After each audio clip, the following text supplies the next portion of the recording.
अस्सलाम वालेकुम स्टूडेंट्स।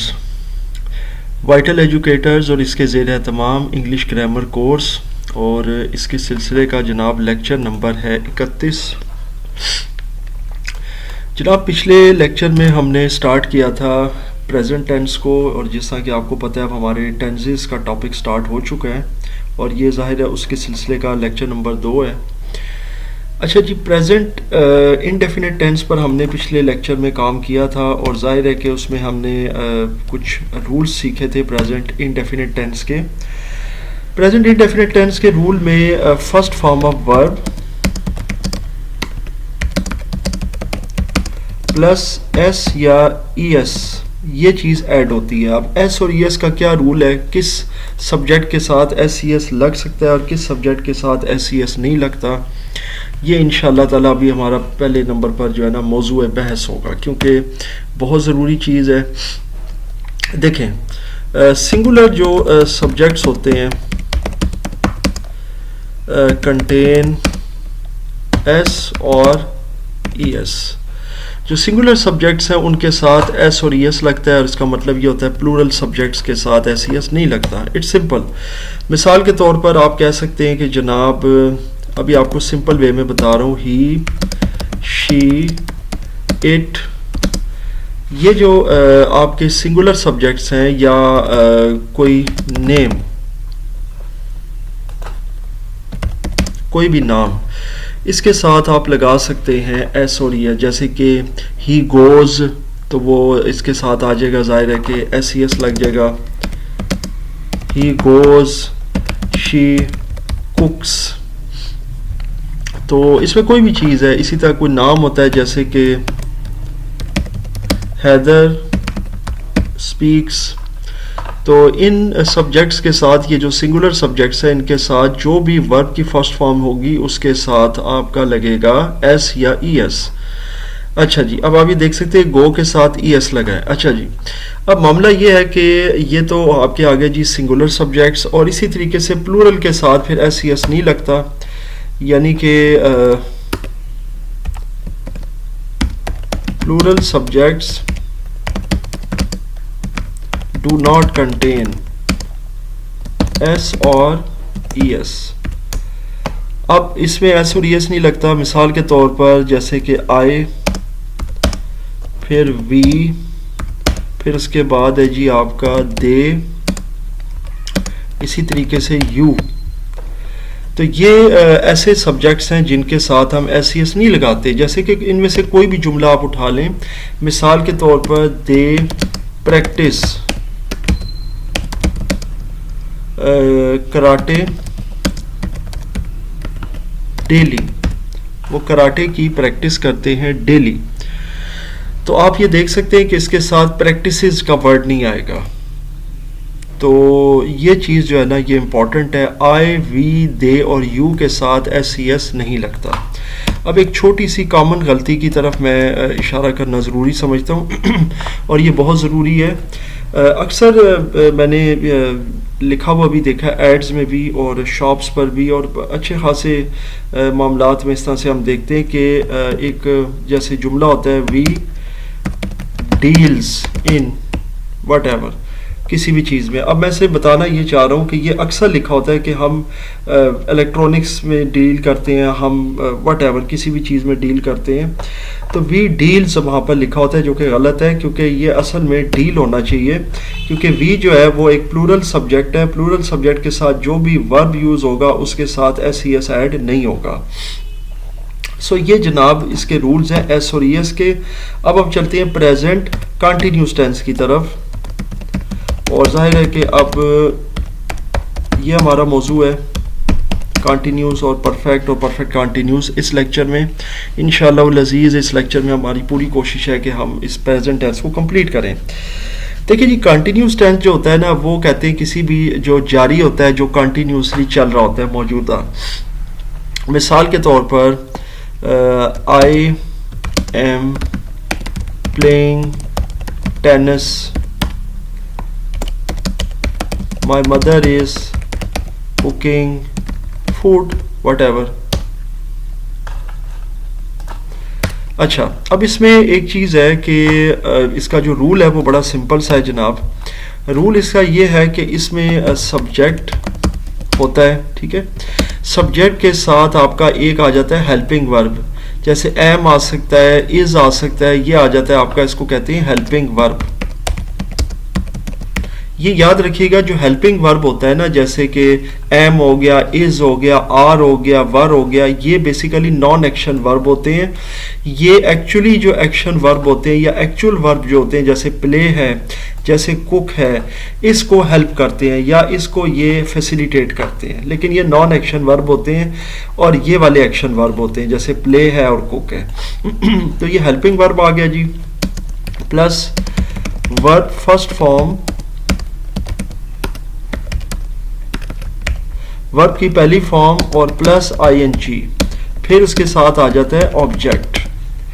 तो ये बेसिकली इसका है रूल या इसका फॉर्मेट प्रेजेंट कंटिन्यूस टेंस का, यानी कि इसमें सबसे पहले आएगा सब्जेक्ट, जो कि सिंगुलर या प्लूरल में से कोई भी हो सकता है, दे भी हो सकता है, आई भी हो सकता है, ही भी हो सकता है, शी भी हो सकता है, इट भी हो सकता है, व्हाटएवर। उसके साथ हेल्पिंग वर्ब एक आ जाएगा। हेल्पिंग वर्ब के साथ वर्ब की पहली फॉर्म और वर्ब की पहली फॉर्म में आईएनजी ऐड होगा और उसके साथ फिर लास्ट में ऑब्जेक्ट आ जाएगा। ऑब्जेक्ट ज़रूरी नहीं होता, मैंने इससे पहले भी बताया था पीछे एग्जांपल में, लेकिन ऑब्जेक्ट आप ऐड कर सकते हैं, बट इट्स नॉट कंपलसरी। मतलब ऑब्जेक्ट तो इसलिए है कि चलें जी एक ऑब्जेक्ट लगा दिया, जैसे आई एम प्लेइंग टेनिस। अब यहाँ पर आप चाइल्ड का भी लगा सकते हैं, जैसे कि चाइल्ड इज प्लेइंग या बेबी इज प्लेइंग, बच्चा खेल रहा है। तो यहाँ पर अब ये नहीं है कि वो किस चीज़ से खेल रहा है, कहाँ क्या, और ये चीज़ हमने कोई इजाफी इसके अंदर जो है ना एडिशनल कोई इंफॉर्मेशन नहीं दी, हमने जस्ट ये यहाँ पर लिख दिया कि बेबी इज़ प्लेइंग। तो यहाँ पर जो ये बेबी है ये सब्जेक्ट हो गया, इज़ जो है वो हेल्पिंग वर्ब हो गया, प्ले जो है वो वर्ब हो गया और इसके साथ जो है ना ये आईएनजी जो है वो ऐड हो गया है। तो ये बन गया present continuous tense. I am sure आपको यहाँ तक ये चीज़ जो है समझ आ रही है। इसी तरीके से आप इसमें कर सकते हैं, मिसाल के तौर पर I am waiting for you, मैं तुम्हारा इंतज़ार कर रहा हूँ। अब आप देखें इसमें यहाँ पर जो यू आया है ना, ये ऑब्जेक्ट के तौर पर आ गया है, बाकी आई जो है वो सब्जेक्ट हो गया, एम जो है वो हेल्पिंग वर्ब हो गया, वेट जो है वो जाहिर है कि एक आपका वर्ब है और इसके साथ आईएनजी के माने जो है वो आ गए हैं। तो ये सारी चीज़ें कलेक्टिवली जब आप यूज़ करते हो, बनाते हो, तो फिर ये आपका प्रेजेंट कंटिन्यूस टेंस बन जाता है, जो कि बहुत सिंपल है। अच्छा, अब एक चीज़ और है कि मैं इसमें नेगेटिव या इंट्रोगेटिव जुमले नहीं बना रहा हूँ, मैं सिंपल आपको पहले टेंसेस समझा रहा हूँ कि इसके फॉर्मेट क्या हैं, इसमें छोटे छोटे रूल्स क्या हैं। बाकी इसके बाद हम एक या दो लेक्चर्स के अंदर इंशाल्लाह इन्हीं पूरे टेंसेस को जब रिवाइज करेंगे तो फिर उस दौरान जो है ना हम लोग क्या कहते हैं, इसका सारा नेगेटिव और इंट्रोगेटिव जुमलों को भी हम इंशाल्लाह ताला बनाना सीखेंगे। अभी आपने सिर्फ और सिर्फ टेंस की प्रैक्टिस करनी है और टेंस के जो बुनियादी असूल हैं उनको लेकर चलते हुए आपने इसको चलाना है। तो यहाँ पर अब नेक्स्ट हम स्टार्ट करते हैं जी present perfect tense.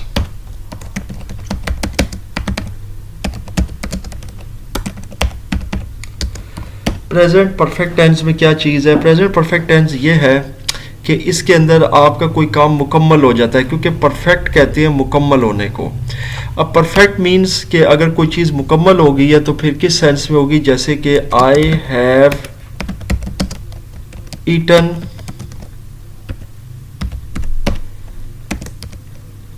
They have finished their work, उन्होंने अपना काम मुकम्मल कर लिया है।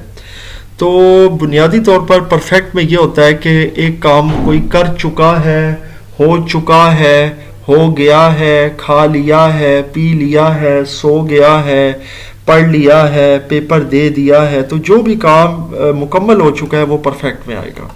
पहली बात तो ये है जनाब। इसके मैं अब आपको रूल्स पहले बता दूं साथ साथ, यहाँ तक आपको जुमले तो मैंने एक दो इसलिए करवा दिए, अब इसके रूल्स आपको बता देता हूँ। पहला रूल है जी इसका कि सब्जेक्ट तो लाजमी बात है, जैसे आई है इसी तरह दे है। सब्जेक्ट के बाद आप क्या यूज़ करते हैं? देखिए सब्जेक्ट के बाद हैज़, हैव ज़ाहिर हेल्पिंग वर्ब होगा, इसको मैं शॉर्ट फॉर्म में कर देता हूँ एच वी। अच्छा जी, हेल्पिंग वर्ब। इसके बाद आपने क्या करना है, इसके बाद आपका होता है जी वर्ब की थर्ड फॉर्म, यानी कि थर्ड फॉर्म ऑफ वर्ब, और फिर आगे जाहिर है ऑप्शनल होता है ऑब्जेक्ट। सो ये जनाब परफेक्ट टेंस का फॉर्मेट है कि सब्जेक्ट के साथ हेल्पिंग वर्ब और थर्ड फॉर्म ऑफ वर्ब हमेशा लगती है परफेक्ट में। थर्ड फॉर्म ऑफ वर्ब जो होती है ना वो परफेक्ट के लिए यूज होती है, जैसे कि आई हैव है जी, उसके बाद थर्ड फॉर्म ऑफ वर्ब क्या हुई, ईट की, ईट, एट, ईटन। इसी तरह फिनिश की हुई, फिनिश, फिनिश्ड, फिनिश्ड। इसी तरह मिसाल के तौर पर ही हैज गॉन, वो जा चुका है। सिंपल जुमले जी, सिंपल जुमलों की आप प्रैक्टिस करें, हमेशा कॉम्प्लेक्स की तरफ ना जाएं, क्योंकि इंशाल्लाह ताला आपको इस लेक्चर सीरीज में कॉम्प्लेक्स जुमले भी मिलेंगे और हर चीज़ मिलेगी, लेकिन आपने जो चीज़ आपको करवाई जा रही है आपने पहले उस पर फोकस करना है, क्योंकि ऑब्वियसली जब हम सिखाया कुछ जा रहा होता है और हम अटेम्प्ट कुछ और करते हैं, वहाँ पर हमें वो चीज़ समझ कभी भी नहीं आती। ही हैज़ गॉन, अब ये देखें गो, वेंट, गॉन, ये थर्ड फॉर्म यूज़ हुई है कि वो चला गया है। उसने पढ़ लिया है, शी हैज रेड, यानी कि उसने वो पढ़ लिया न्यूज़पेपर या कुछ भी। अगर तो पढ़ लिया से मुराद स्टडी है तो फिर यहाँ पर शी हैज स्टडीड होगा। शी हैज, जैसे कि उसको कोई ट्यूटर पढ़ा रहा था या मैं पढ़ा रहा था, तो मुझसे कोई पूछते हाँ जी उसने पढ़ लिया, तो मैं कहूँगा शी हैज स्टडीड, उसने पढ़ लिया है। तो ये स्टडीड जो है ये दूसरे मानों में यूज़ होगा, यानी पढ़ना, और ये पढ़ना दूसरे मानों में यूज़ होगा। ये होगा किसी किताब का, किसी अखबार का, किसी मजमून का पढ़ना। अच्छा जी, तो यहाँ आप देख रहे हैं कि हैज़ और हैव का भी एक जो है ना मामला है और इनमें भी फ़र्क है। इसको भी मैं आपको समझा देता हूँ। देखें यहाँ पर आपके पास आई, वी, इसी तरह दे, फिर इसी तरह यू के साथ लगेगा हैव, और रेस्ट विल हैव, हैज़, बाकी सब के साथ हैज़ लगेगा। रेस्ट विल हैव का मतलब होता है बाकी सब, ये इंग्लिश का एक जुमला है, और बाकी सब के साथ हैज़ लगेगा, जैसे कि he has, she has, it has, what ever.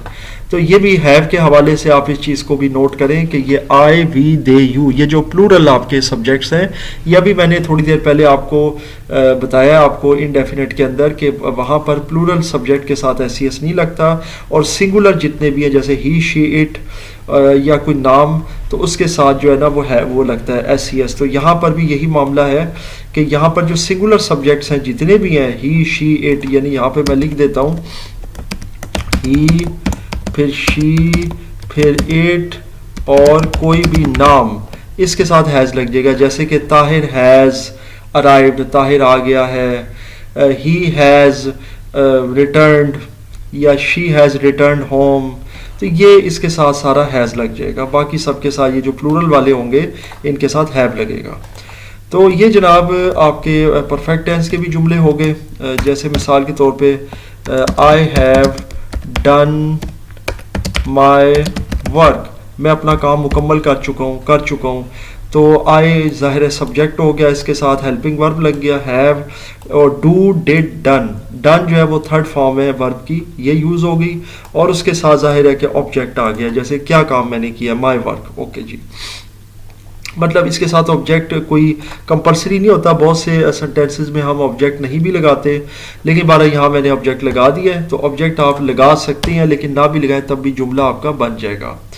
तो ये है जी आपका प्रेजेंट परफेक्ट टेंस। इसके बाद हम चलते हैं जी आगे लास्ट अपने टेंस टाइप की तरफ इस लेक्चर का, जो कि है प्रेजेंट परफेक्ट कंटिन्यूस टेंस। अब प्रेजेंट परफेक्ट कंटिन्यूस टेंस आ गया जी, ये फोर्थ टाइप है प्रेजेंट की, और इसके अंदर अब आपने किस तरह का जुमला बनाना होता है, जैसे कि बहुत आसान है, ही हैज़ बीन प्लेइंग, वो खेलता रहा है, ही हैज़ बीन प्लेइंग, यानी कि इसमें ता है, ती है के साथ रहा भी आ जाता है, तो ये बन जाता है आपका परफेक्ट कंटिन्यूस टेंस। और इसमें हैज़ बीन और हैव बीन के जो हेल्पिंग वर्ब हैं वो यूज़ होते हैं। बहुत आसान चीज़ है। इसके साथ अब मैं इसका मेरे ख्याल से रूल भी अगर ना लिखूं तो आपके लिए कोई मसला नहीं होगा, फिर भी लिख देता हूँ, सब्जेक्ट प्लस हेल्पिंग वर्ब, और इसके साथ जाहिर है कि बीन आ जाएगा, ठीक है, हेल्पिंग वर्ब हैज़ या हैव कुछ भी हो सकता है, हैज़ के साथ भी बीन आएगा, हैव के साथ भी बीन आएगा। उसके बाद जनाब आप देख सकते हैं कि verb first form plus ING, verb की पहली फॉर्म के साथ आईएनजी आ जाएगा जनाब, ठीक है।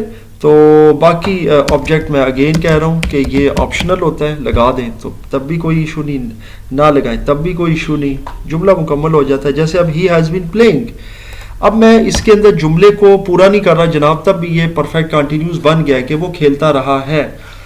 अब मैं इस जुमले के अंदर मजीद इजाफा करता हूँ, देखिएगा, he has been playing for all day, वो पूरा दिन खेलता रहा है। अब देखें ये जुमला मैंने थोड़ा और बढ़ा दिया, मैंने यहाँ टाइम भी ऐड कर दिया। अब ये टाइम के हवाले से फार और सिंस भी इंशाल्लाह भी आपको इस लेक्चर में बताऊंगा, क्योंकि ये भी बच्चों के लिए एक मसला होता है। तो ये लेक्चर इस लिहाज से भी खासा लेंथी और खासा इंपॉर्टेंट है कि इसके अंदर SCS के कानून हमने सीखे हैं, हैज़ हैव के सीखे, और अभी इंशाल्लाह ताला हम फार और सिंस के भी सीखने लगे हैं। Has been playing for all day, वो तमाम दिन खेलता रहा है। अच्छा, एक और जुमला लिख लेते हैं, जैसे कि शी हैज़ बीन कुकिंग, वो खाना पकाती रही है। अच्छा, शी हैज़ बीन कुकिंग। अच्छा, अब इसको आपने ये नहीं करना कि वो खाना पका रही है, क्योंकि फिर वो होगा she is cooking, has been नहीं होगा, इसलिए शी हैज़ बीन कुकिंग का मतलब होगा वो खाना पकाती रही है। यानी कोई मामूल ऐसा है कि जो उसकी आदत पर जो है ना वो दलालत कर रहा है, दलील है कि वो जी उसकी एक आदत रही है ये कि वो खाना पकाती रही है। अच्छा, अब शी हैज़ बीन कुकिंग के साथ अगर मैं टाइम देना चाहूँ तो she has been cooking for 3 years या 2 years वट एवर। अब देखें यहाँ पर मैंने ये बता दिया है कि वो 3 साल तक खाना पकाती रही है। जैसे कोई बंदा कहता है कि यार मैंने इस होटल में 3-4 साल काम किया, मैं 3-4 साल यहाँ पर मैं खाना पकाता रहा हूँ। तो इस तरह का जुमला अगर आप टाइम के साथ बनाना चाहें तो फिर आ जाता है, जैसे she has been cooking for 3 years, अब for 3 years in this hotel. अब इसके साथ देखें यहाँ पे मैंने ऑब्जेक्ट भी लगा दिया है, ऑब्जेक्ट यहाँ पे कुकिंग भी है, वैसे इसको भी ऑब्जेक्ट आप कह सकते हैं, लेकिन यहाँ पे मैंने एक्स्ट्रा डिटेल डाल दी है कि मैंने उसने कहाँ पे खाना पकाया है। तो वो इस होटल में 3 साल तक खाना पकाती रही है। आई एम श्योर आपको यहाँ पे प्रेजेंट परफेक्ट कंटिन्यूस समझ आ रहा है। इसको मज़ीद आपको समझने की ज़्यादा ज़रूरत है, क्योंकि ये इसमें बहुत सारे जुमले ऐसे होते हैं। दे का अलग बना लेते हैं, दे हैव बीन। अब आपको समझ आ गई है कि दे के साथ हैव लगता है, ठीक है, यानी जितने भी प्लूरल हैं, जैसे आई है, वी है, दे है, इसके साथ हैव लगेगा। तो दे हैव बीन, और यू के साथ भी हैव लगता है। They have been playing cricket, they have been playing cricket, वो क्रिकेट खेलते रहे हैं। अब इसमें भी कोई मैं लगा देता हूँ टाइम, जैसे कि सुबह से कहता हूँ तो फिर यहाँ हो जाएगा सिंस मॉर्निंग, वो सुबह से क्रिकेट खेलते रहे हैं। तो ये जुमला भी देखें, अब टाइम के लिहाज से हमने मुकम्मल कर दिया। टाइम ना भी लगाएं तो तब भी जुमला बन जाएगा, लेकिन टाइम लगाना भी ज़रूरी है ताकि आपको टाइम के साथ सिंस और फार लगाने का भी पता चले। They have been playing cricket since morning, वो सुबह से क्रिकेट खेलते रहे हैं। या they have been playing cricket for 10 years, वो 10 साल से क्रिकेट खेलते रहे हैं। तो यहाँ पे मैंने 10 साल का दे दिया मैंने, वट एवर, कोई भी है इस तरह की चीज़। He has been repairing radios for 25 years, वो 25 साल से रेडियोज मुरम्मत करता रहा है। He has been repairing radios for 25 years, वो 25 साल से रेडियोज मुरम्मत करता रहा है। ये आप देख सकते हैं। तो ये भी एक आपका बन जाएगा जनाब परफेक्ट कंटिन्यूस जुमला। तो इस तरह से जी हैज़ बीन हैव बीन के साथ ये आपके जो हैं बन जाते हैं जी प्रेजेंट परफेक्ट कंटिन्यूस। अब जनाब इसमें सिंस और फार का हम देख लेते हैं। रूल बहुत आसान है। देखें इसमें होता ये है कि लेट्स सपोज टाइम स्पेसिफाइड, तो उसके साथ लग जाएगा सिंस, और टाइम नॉट स्पेसिफाइड उसके साथ लग जाएगा फॉर। ये बहुत सिंपल सी थ्योरी है जनाब, इसमें कोई रॉकेट साइंस नहीं है।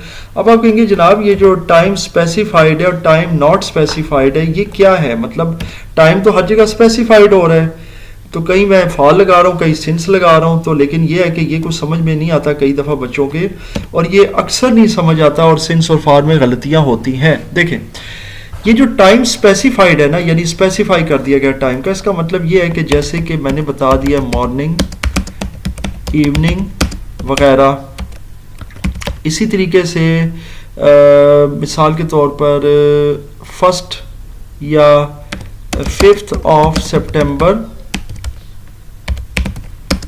और इसी तरीके से मैं कहता हूँ 1997, कोई डेट मेंशन कर दी, कोई ईयर मेंशन कर दिया, तो ये चीज़ें जो है ना इसके साथ आपका लग जाएगा सिंस, क्योंकि इसमें टाइम प्रॉपर स्पेसिफाइड है, इसके साथ सिंस लगेगा। जैसे कि he has been working in this office, he has been working in this office for let's suppose 20 years, यहाँ पर टाइम नॉट स्पेसिफाइड है।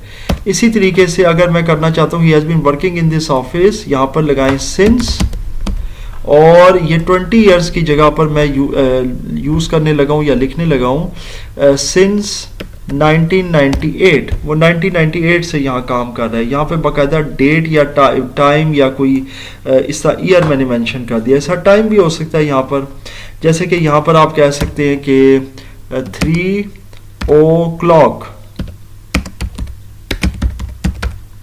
o'clock आप ये भी कर सकते हैं, तो ये भी सिंस के जुमरे में आएगा। जैसे कि आई हैव बीन वेटिंग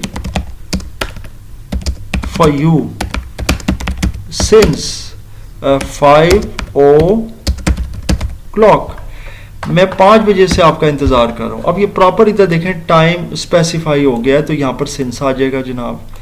तो इस तरह से आप यकीनी तौर पे अंडरस्टैंड कर सकते हैं। इसके आगे फॉर का तो मुझे बताने की ज़रूरत ही नहीं है, लेकिन फिर भी मैं स्पेसिफाई कर दूंगा। जैसे मिसाल के तौर पर मिनट्स हैं, मिसाल के तौर पर 5 मिनट्स हैं, इसी तरह आवर्स हैं,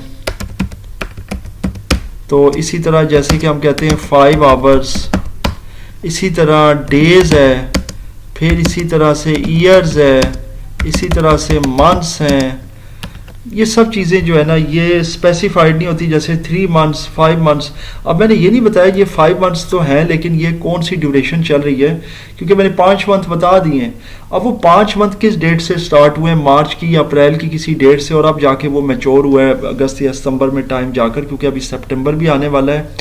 तो ये कुछ थोड़ा सा कन्फ्यूजन क्रिएट कर देता है कि जस्ट मैं वहाँ पे लिख देता हूँ 5 डेज़ 9 डेज़ 2 ईयर्स 5 ईयर्स, तो फिर ये चीज़ें जो है ना इन सब के साथ फॉर लग जाता है। सो आई एम श्योर आपको इस लेक्चर के अंदर ये तमाम चीज़ें अच्छे से समझ आ गई हैं। फिर भी किसी किस्म का कोई कन्फ्यूजन हो तो आप मुझसे ज़रूर शेयर कीजिएगा।